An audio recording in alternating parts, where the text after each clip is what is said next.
Our identity is like a rough diamond. Its essence is unchangeable, but the polishing process reveals different facets. Being mentally healthy is like a tree that, despite the storms, stands firm in its roots. When we avoid self-knowledge, our actions become superficial and fragmented, like a skyscraper without a foundation. Our subconscious mind is like an underground river that shapes the entire landscape of our existence. Welcome.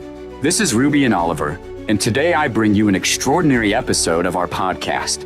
I'm honored to host two of the greatest masters of Eastern wisdom, Master Krishnamurti, an Indian philosopher known for his deep reflections on the human mind, and Lao-Tzu, the legendary Chinese sage and author of the Tao Te Ching. Today, we will dive into a theme that deeply touches each of us: the death of the ego and the quest for true mental health. In a world where anxiety and depression reach epidemic levels, understanding how our mind works and how we can achieve genuine balance has become more crucial than ever. This discussion promises to be transformative, as we will explore fundamental questions such as: what does it really mean to be mentally healthy? How can our internal narratives destroy or liberate us? Why do we sabotage ourselves even when we know it harms us? You will discover how self-knowledge can be the key to a fuller life, how to identify and transform negative thought patterns, and most importantly, how to find peace amid the chaos of modern life. Get ready for a journey of discoveries that goes far beyond traditional psychology, diving into the ancient wisdom of these two extraordinary masters. Let's start with a fundamental question that resonates with all of us. Master Krishnamurti, what does it really mean to be mentally healthy? How can we understand this concept that is so important to our lives? Rubian, being mentally healthy goes far beyond the simple absence of mental illness. It is a state of wholeness and integrity of the mind, where there is a deep clarity of perception about our own condition. Imagine the mind as a calm lake. When it is at peace, it clearly reflects the light and images around it. But if it is disturbed by storms or internal pollution, that clarity is lost, and the beauty of the world becomes clouded. An essential aspect of this health is the ability to be aware of one's own emotions, thoughts, and actions, dealing with them honestly and without masks. When the mind is healthy, there is no room for internal fragmentation that generates conflicts and disharmony. True mental health involves facing reality as it is, without attachment to ideals that distort perception. Practices like meditation help clear excess thoughts and highlight the beauty of simplicity, allowing us to live authentically and fully. Fascinating perspective on the calm lake. Master Krishnamurti, Master Lao, I would like to hear your view on the same question. What does it mean, in your understanding, to be truly healthy from a mental standpoint? Well, Rubian, being mentally healthy is about living in harmony with oneself and the world around. It's like a tree that, despite the storms, stands firm in its roots. A healthy mind, rooted in principles of self-awareness and self-acceptance, can face the ups and downs of life with balance. It's essential for us to develop the ability to perceive and understand our feelings. Like water that adapts to the container it's in, we need to have flexibility in the face of circumstances, allowing emotions to be felt and expressed authentically. It's also crucial to know when it's time to take care of oneself, respecting our own limits and stepping away from distractions that lead us away from what truly matters. Meditation and contemplation reconnect us with our inner nature, while the courage to be vulnerable and the humility to accept imperfections strengthen our mental health. Finally, a healthy mind cultivates authentic relationships, where empathy and compassion naturally flourish. These bonds bring a sense of belonging and purpose, creating a path of lasting harmony between personal fulfillment and our connection to the whole. What deep and complementary perspectives. Master Krishnamurti has highlighted the importance of mental clarity and authenticity, while Master Lao emphasized harmony and emotional flexibility. I now realize that being mentally healthy is a continuous journey of self-discovery, where we need to cultivate both inner peace and our ability to adapt to life's changes. Let's explore more about this in our next question. Now let's look at something that profoundly impacts our lives. Master Krishnamurti, to what extent can our internal narrative, that constant voice in our minds, destroy us or save us?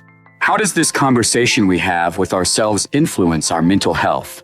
Rubian, the internal narrative is an extraordinary force that completely shapes our perception of reality.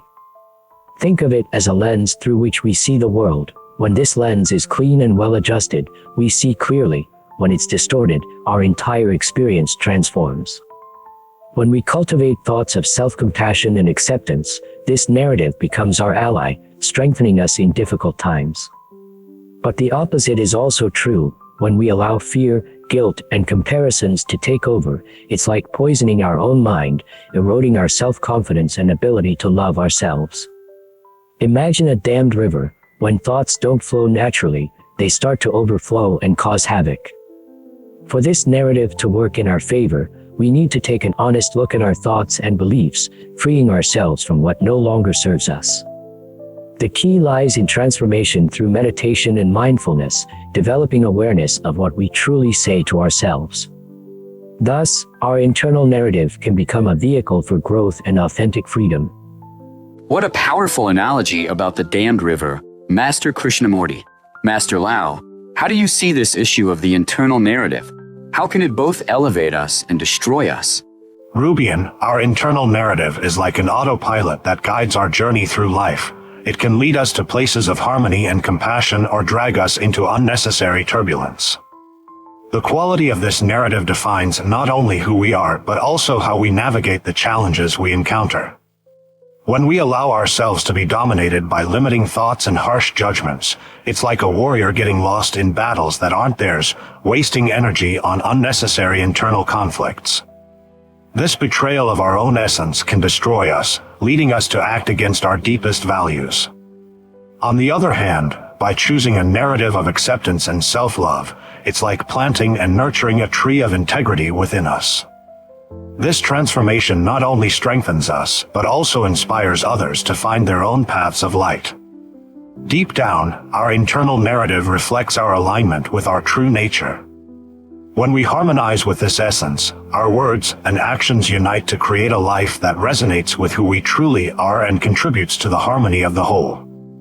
It's impressive how these perspectives complement each other. Master Krishnamurti shows us how our internal narrative can be a prison or a bridge to freedom, while Master Lao emphasizes how it shapes our journey and impacts not only ourselves but the entire environment around us. It's clear that we are, to a large extent, what we tell ourselves. And this is a responsibility that needs to be exercised with wisdom and awareness. We now come to a crucial question that affects many people today. Master Krishnamurti, what are the consequences of ignoring self-knowledge in the pursuit of productivity and action? How can this imbalance impact our lives? Rubian, this is a very relevant question. When we prioritize productivity at the expense of self-knowledge, it's like building a skyscraper without a proper foundation. Sooner or later, the entire structure begins to show cracks and may collapse. When we avoid self-knowledge, our actions become superficial and fragmented. What should be an authentic expression of our being turns into a mechanical repetition of tasks, where the true meaning and purpose are lost. This state of incessant pursuit of results can fill the mind with resentments, unrecognized emotions, and fears that remain buried, yet corrode the essence of who we are, leading to inauthenticity. It's an exhausting cycle of dissatisfaction and frustration, where each achievement becomes fleeting, quickly replaced by the yearning for the next goal. Furthermore, this lack of connection with oneself creates a distance from others. When we don't know our own motivations and emotions, our interactions become less genuine, resulting in superficial and conflicting relationships. Master Lao, I want to hear your perspective on this same issue. What are the impacts of neglecting self-knowledge in favor of productivity? Rubian, when we ignore self-knowledge in our relentless pursuit of productivity, it's like trying to swim against a strong current. You tire quickly without even reaching your destination. This is the essence of the voracious quest for results without the reflection of being. Without a deep understanding of oneself, the actions taken can become superficial and even counterproductive. It's like planting a seed in barren soil. No matter how good the intentions are, without proper care and knowledge, they won't find sustenance to grow. In this state, efforts become empty, as the true connection to the present and clarity of purpose are compromised. The lack of introspection generates intense stress and a chronic feeling of dissatisfaction. What could be a journey of growth turns into a frantic race toward external goals that often do not reflect our true desires and inner values. As the Tao teaches us, effective action springs from inner silence and contemplation. By ignoring this, we end up overwhelmed, losing the essence of what truly matters. What profound reflections. I realize that true productivity only flourishes when it arises from self-knowledge. Otherwise, we risk building sandcastles that the first wave can wash away. Our next question touches on something fascinating and mysterious. Master Krishnamurti, does our subconscious mind control us more than we realize? How does this invisible force influence our lives? Rubian, this is a deep question that needs to be explored carefully. The subconscious is like a vast ocean of memories and experiences that influences every movement of our lives, even when we don't perceive it. It's like an invisible conductor orchestrating the symphony of our actions and reactions. Imagine a sturdy tree. Its visible trunk is the conscious part of the mind, while its roots, which are hidden, represent our subconscious. These roots nourish the tree, and just like them, the subconscious feeds our thoughts and behaviors. A practical example of this can be seen when someone reacts disproportionately to an everyday situation, perhaps feeling intense anger triggered by a small setback. This reaction is often a reflection of unresolved experiences stored in the subconscious mind, unrelated to the present moment. To live fully, we need to understand and integrate this dimension into our being. True freedom is not just the absence of limits, but the ability to act without the weight of past conditioning. Reflecting on how the subconscious shapes our lives is essential to reclaiming that freedom and living authentically. This perspective on the hidden roots of our behavior is impressive, Master Krishnamurti. Master Lao, I would like to hear your thoughts on this same topic. How does the subconscious influence our lives and decisions? Well, Rubian, the subconscious is like an underground river that flows silently beneath the surface of the earth. Although we don't see it, it shapes the entire landscape of our existence, influencing every decision and reaction we have. This part of the mind is a vigilant guardian of past experiences, programming our present responses almost automatically. For example, someone who has experienced trauma may develop defensive behavior patterns without even understanding their origin. The simplicity and quietness we seek in our spiritual practices, as suggested in Taoist teachings, can help illuminate these subconscious patterns. By silencing the mind and looking inward, we begin to unveil the layers that control us. This is a journey of self-discovery. As we better understand our subconscious, we start to free ourselves from its shackles and live a more authentic and fulfilling life, in harmony with our true selves. It's extraordinary how both perspectives show us the subtle yet powerful force of the subconscious. Master Krishnamurti brought us the image of the tree and its hidden roots, while Master Lao introduced us to the underground river that shapes our inner landscape. I now realize that to be truly free, we first need to acknowledge and understand these invisible forces that influence us so much. Well, now we come to a question that touches the essence of our being. Master Krishnamurti, is it possible to change who we are, or do we only change the way we deal with ourselves? This is a doubt that many of us carry. Rubian, this question is indeed deep and complex. Imagine our identity as a rough diamond. Although its essence is unchangeable, the process of polishing can reveal different facets and a completely new shine. When we talk about change, we need to understand that our identity is built from experiences, memories, and conditioning. True transformation doesn't happen on the surface, like a simple change of clothes, but deep within our being. It's interesting to note that we often try to change externally, as if we are just rearranging the furniture in a house, without really modifying its structure. This results in superficial changes, while we remain trapped in the same internal patterns. Authentic transformation happens when we allow ourselves to see and accept the truth about ourselves, a process that can be painful but deeply liberating. It's like cleaning a dusty mirror. We don't change the mirror itself, but we remove the layers that prevented us from seeing its true nature. Master Lao, I would like to hear your perspective on this same question. Can we really change who we are? You know, Rubian, from the perspective of Taoism, this question takes on a special dimension. It's like observing the natural course of a river. Its essence remains the same, but its path can continuously transform. True change isn't about trying to be someone else, but about finding harmony with our nature through contemplation and non-action. When we empty ourselves of excessive desires and expectations, we discover deeper layers of our being that have always been there. The process is more about rediscovery than transformation. It's like when the clouds dissipate and reveal the sky that has always been present. We don't change the sky, we just remove what obscured it. What seems to be an external transformation is often an internal awakening, a reconnection with aspects of ourselves that were dormant or forgotten. What enlightening perspectives.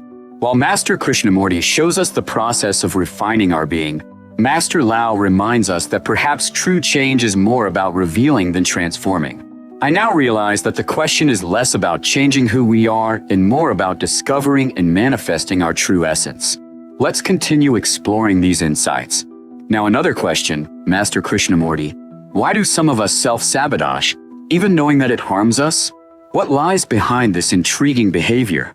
Rubian, self-sabotage is like a complex dance between our desire for change and our fear of the unknown.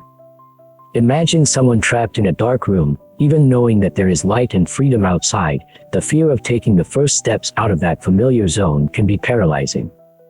The mind, by nature, seeks safety in repetition, even when that repetition hurts us. It's as if we have an internal navigation system programmed for old and familiar routes, resisting new paths even when we know they are better. Our society also plays a crucial role in this, conditioning us to seek external validation and to fear failure. When our actions threaten this constructed identity, or when the fear of failing becomes greater than the desire to grow, we retreat to the familiar territory of self-sabotage. Breaking free from this cycle begins with the courage to be vulnerable and to accept that failure is part of the process. Only then can we start to live more authentically and in alignment with our true desires. This perspective on the fear of the unknown is very enlightening. And what about you, Master Lao? How do you see the issue of self-sabotage? Why do we keep repeating patterns that we know harm us? Well, Rubian, self-sabotage reflects the fundamental duality of human existence. It's like observing a river that flows serenely on the surface but hides turbulent currents beneath. These currents are our fears and limiting beliefs that pull us down. Often, we act against our own interests due to deep-seated programming we carry, whether from our upbringing, past experiences, or the need to avoid challenging changes.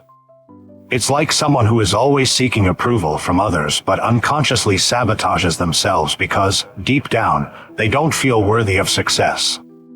This resistance to transformation is a disconnection from the true essence of the path, which invites us to embrace change and fluidity. The first step toward liberation is self-awareness and the willingness to confront these ingrained fears, allowing our lives to flow naturally, free from the blocks we create ourselves. Fascinating how both perspectives illuminate different aspects of this complex behavior. Master Krishnamurti shows us how we get caught between the desire for change and the comfort of the familiar, while Master Lao reveals the hidden currents that keep us tied to limiting patterns. I've learned that self-sabotage is not just a bad habit, but a deep reflection of our insecurities and unresolved fears. Let's continue our exploration. Now let's address a question that touches the heart of the pursuit of happiness. Master Krishnamurti, do we really need to understand our minds to be happy? Or is happiness found in simplicity? How do you see this relationship? Rubian, it's interesting to note how often we complicate our search for happiness, thinking we need to unravel every mystery of our minds. In reality, the more we get lost in the labyrinths of overthinking, the further we drift from true joy.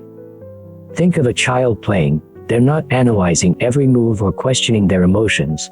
They're simply present, living the moment in its fullness. This is the essence of simplicity that connects us with genuine happiness. When we obsessively dwell on our minds, it's like trying to hold water with our hands. The tighter we grip, the more it slips away. True happiness emerges naturally when we free ourselves from internal conflicts and detach from the attachments that complicate our existence. The secret lies in cultivating this simplicity that allows us to accept reality as it is, without the layers of complexity that our minds often add. It's in this state of purity and detachment that we find true satisfaction. What a liberating perspective on simplicity. Master Lao, I would like to hear your view about this same issue. Does happiness really require us to understand our mind, or does it reside in simplicity? Rubian, the wisdom of the Tao teaches us that true happiness naturally flourishes when we allow ourselves to exist in harmony with our essential nature. It's like a leaf dancing in the wind. It doesn't question its movement, it just flows with nature. Often, our relentless pursuit of mental understanding is like trying to clarify muddy water by constantly stirring it. The more we agitate, the harder it becomes to see the bottom. True wisdom lies in allowing the water to settle naturally. When we learn to relax in the silent abundance around us and cultivate moderation and detachment, we discover that happiness is not found in complex answers, but in the simple acceptance of the present moment. It's like a tree that grows naturally, without worrying about being the tallest or the prettiest. The key is to embrace this fundamental simplicity, allowing joy and inner peace to bloom spontaneously, without the need for excessive analysis or complex understandings. I now realize that perhaps we are complicating our search for happiness too much, when it may lie precisely in the simplicity of being who we are, without so much analysis and questioning. But now let's address a question that deeply affects our self-perception. Master Krishnamurti, can we trust our own beliefs about ourselves? Or are they just a projection of our insecurities? How can we differentiate what is true from what is distortion? Rubian, this is a fascinating question that touches on the core of how we perceive ourselves. The beliefs we hold about ourselves often intertwine with our insecurities in subtle and complex ways. It's like looking through a foggy window. What we see doesn't always correspond to the reality on the other side. Imagine our mind as a mirror full of cracks and stains accumulated over time. The reflection we see there hardly corresponds to our true essence.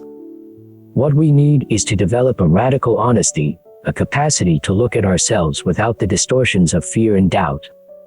This freedom to explore our inner truth is essential for dismantling the illusions created by distorted beliefs. Without this process of sincere self-exploration, our beliefs become mere projections that distance us from the simplicity and authenticity of our true being. Master Lao, what do you think about this? How can we distinguish between our inner truths and the projections of our insecurities? Look, Rubian, our beliefs about ourselves are like a garden. Some flowers are authentic, born from true seeds, while others are weeds planted by our insecurities. In moments of clarity, when we connect with our essence, we can discern the subtle truths that emerge from within. When we silence external voices and insecurities, our true nature reveals itself naturally. An idea built from a genuine place of self-knowledge and acceptance becomes a beacon that guides us. But when these beliefs arise from fear or comparison, they turn into traps that cloud our vision.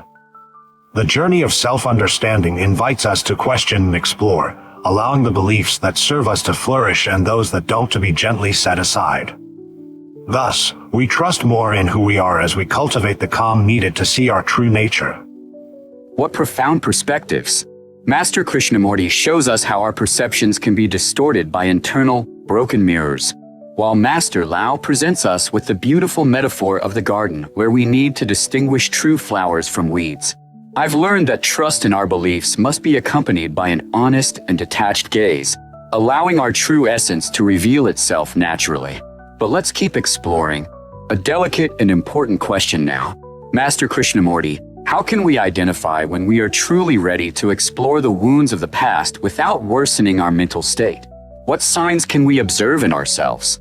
Rubian, this is a question that requires a lot of sensitivity. Imagine you are recovering from a physical injury. You only start more intense exercises when you feel your body is strong enough. The same principle applies to our emotional wounds. Readiness manifests when you develop a genuine curiosity about your past experiences, free from the overwhelming weight of fear. It's like being on a safe lookout point, where you can observe the landscape of your past without feeling threatened by it. Meditation becomes a valuable tool in this process, creating an internal space of safety where we can explore painful memories without getting lost in them. It's essential to develop an attitude of self-compassion. When we can look at our wounds with love and understanding instead of criticism or condemnation, it indicates that we are more prepared for this inner work. And remember, this mental clarity that allows for healthy exploration of the past is like a muscle that needs to be gradually strengthened. There's no rush on this journey. Master Lao, how do you see this issue? What indicators show us that it's safe to dive into the waters of the past? Rubian, this journey of exploring the wounds of the past is like navigating deep waters. We need to be well prepared and equipped before diving in. The first sign of readiness is when we feel a genuine internal call to understand and heal, not driven by external pressures or guilt. Notice if you can maintain your serenity even when difficult memories arise. It's like having deep roots that keep you stable even during strong winds. Having pain as the joy of life allows us to experience the fullness of being. Such valuable insights. Master Krishnamurti shows us the importance of inner strength and self-compassion, while Master Lao emphasizes respecting the natural healing process. I realize that the readiness to explore the past does not lie in the absence of pain, but in the presence of internal and external resources that allow us to navigate these waters safely. But Master Krishnamurti, do our unconscious defenses protect us or prevent us from living fully? How can we better understand this complex mechanism? Rubian, unconscious defenses are like walls we build throughout life to protect ourselves from emotional pain and wounds. While they provide a sense of security, they can also become our own prison. Imagine a garden surrounded by high walls. While it is protected from external threats, the flowers cannot see the sky or feel the rain. This is how our defenses can prevent us from living fully. When we shield ourselves from pain, we end up closing our hearts to the beauty and authenticity of life. Vulnerability, which may seem frightening, is actually the path to true freedom. Through awareness, by recognizing these defenses, we begin to dismantle them. Therefore, it is important to question how necessary these defenses really are. True protection does not lie in the imposed barrier, but in a heart that knows when to open and when to retreat, allowing the experience of being fully human, with all its complexities and richness. I love the analogy about the enclosed garden. Master Lao, how do you see this dynamic of unconscious defenses in our lives? Do they protect us or limit us? Look, Rubian, the unconscious defenses we erect are like a dense fog over a bridge. While this fog may protect us from the cold, it also prevents us from seeing the beauty of the surrounding landscape and can make us feel insecure even about taking a step forward. In essence, these defenses often keep us safe, but they also distance us from authentic connections and experiences that can enrich our souls. It's as if we are living behind a veil that, while protecting us, also filters the richness and intensity of life. By recognizing these defenses and choosing a more natural and spontaneous path, we can allow ourselves to be vulnerable, letting go of control. This choice to embrace both the pain and the joy of life allows us to experience the fullness of being. Pain and pleasure, like the faces of existence, put us in harmony with the Tao, allowing life to unfold in a fluid and meaningful way. What profound perspectives! It became clear to me that the secret lies in finding a balance, not in completely tearing down our defenses, but in learning to make them more flexible and conscious. But unfortunately, we have reached the end of this truly transformative conversation. The insights shared by Krishnamurti and Lao-Tzu have shown us deep paths to understand our minds and find authentic mental health. We learned that being mentally healthy goes far beyond the absence of illness. It is a state of wholeness where we can live in harmony with our true essence. I want to express my deep gratitude to our masters for sharing their wisdom with us today. Their complementary visions have helped us better understand how our internal narratives, our subconscious, and our beliefs shape our reality. I sincerely hope to welcome them again, so we can continue these important reflections. If you are interested in understanding more about how our minds work, be sure to check out our video on the search for individuality and how it can destroy our lives, where we explore how to find balance between our uniqueness and our connection to the whole. The link is available on the screen now. If you are enjoying these conversations that bring deep reflections on our journey of self-discovery, don't forget to subscribe to the channel. We always bring relevant topics like this that can transform the way you see life and yourself. Thank you for watching until now, and I wish you to be free from everything that takes away your peace.